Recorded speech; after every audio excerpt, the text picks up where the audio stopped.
Saludos amigos de SDP Noticias, Héctor Palacio. Por favor, escuchen atentamente.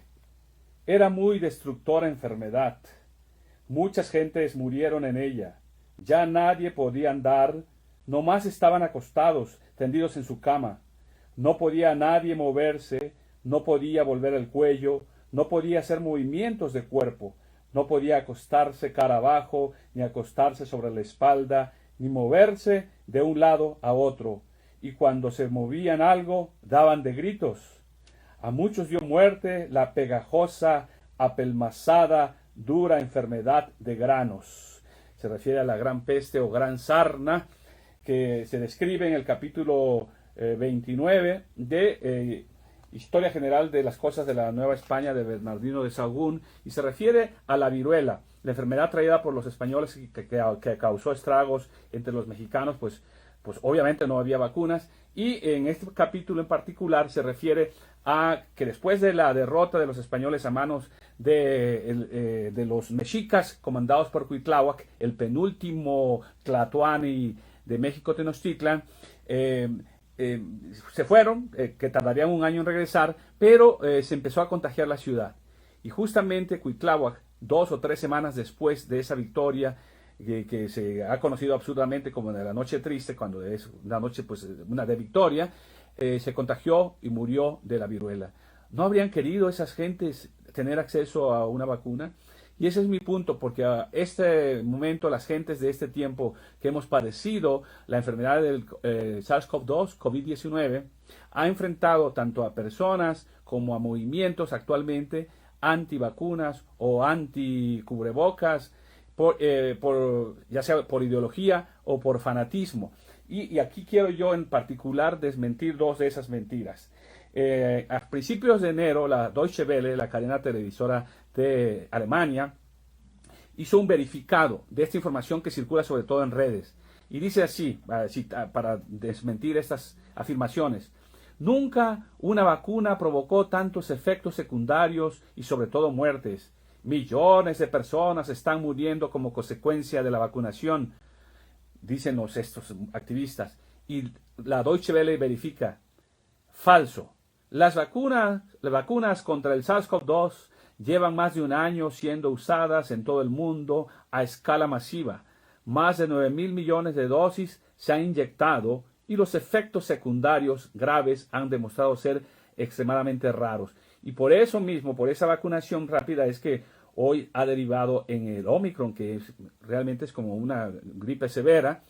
Ya no permite que entre el virus en los órganos internos para la gente que tiene comorbilidades, y sobre todo a los pulmones, que es donde ha causado gran letalidad en la primera y sobre todo en la terrible gran segunda ola de fines del año 2020 y principios del 21. Y concluye la Deutsche Welle: las afirmaciones sobre millones de casos de efectos secundarios, incluso de muertes masivas generadas por las vacunas, no tienen fundamento. Los datos demuestran lo contrario, que los efectos secundarios y las reacciones graves son muy raras. Y sin embargo, en las redes sociales se están difundiendo reportes falsos, según los cuales los hospitales están llenos de pacientes, etcétera, etcétera.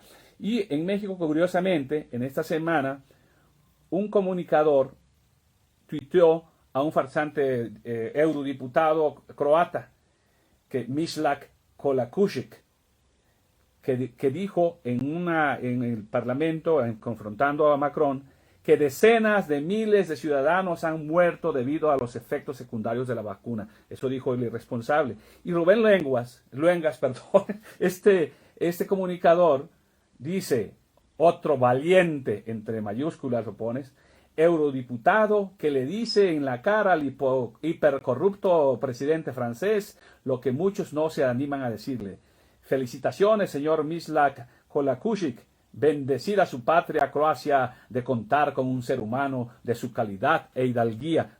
Es absurdo, falta de razonamiento y de inteligencia. Y este tuit de Luengas fue retuiteado por gente con responsabilidad pública como el diputado Fernández Noroña, entre otros. Esos son grandes irresponsabilidades, no se pueden hacer esos planteamientos porque se va contra la evidencia histórica, la evidencia empírica, la evidencia de la ciencia. y la evidencia presente. ¿A dónde, señores, están sus miles, decenas y millones de muertes?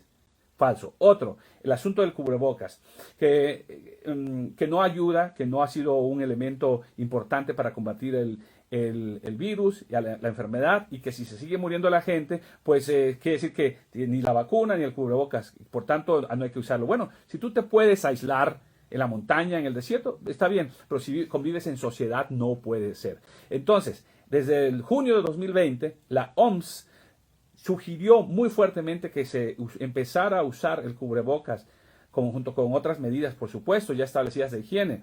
Pero empezaron a decir entonces los anticubrebocas que daba una falsa percepción de seguridad.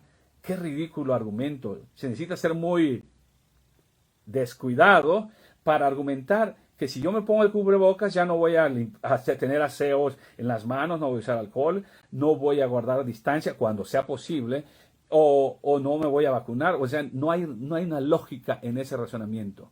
Entonces, estas dos mentiras pues han servido para que fanáticos con base en ideología, no en ciencia, en razón, en inteligencia, le estén creando un supuesto movimiento. Porque hoy se ha demostrado que, por ejemplo, de los que siguen infectándose y están en hospitales, el 80% es de gente que no se ha vacunado. Y por supuesto, la gran comorbilidad que existe en un país como México ha hecho que mueran más de 300,000 personas y también en el mundo cerca de 6 millones. Entonces, volviendo a Cuitláhuac, volviendo quizás a La Peste de Albert Camus, la Muerte en Venecia de Thomas Mann, el Decamerón de Boccaccio y las obras musicales que han inspirado la fiesta durante la plaga de Pushkin, vemos evidencias también en el Galileo de Bertolt Brecht, evidencias empíricas, históricas, científicas, teóricas, que una vacuna contribuye a que la humanidad pueda seguir viviendo sin tantos estragos. Siempre los vamos a tener, pero hay que creer en la ciencia, en la inteligencia, en la razón, no en los fanatismos ni en las ideologías que van en contra precisamente del sentido común. Que estén muy bien. Hasta pronto.